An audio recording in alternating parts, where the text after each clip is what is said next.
بسم الله الرحمن الرحيم.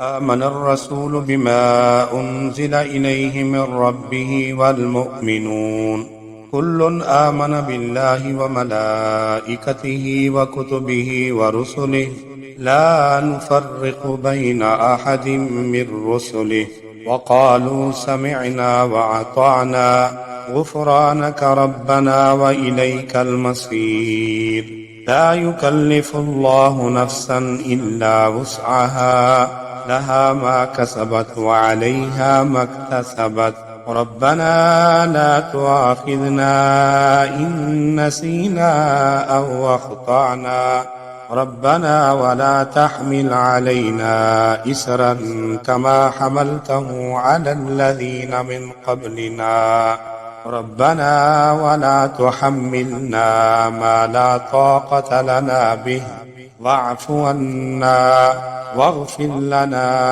وارحمنا أنت مولانا فانصرنا على القوم الكافرين.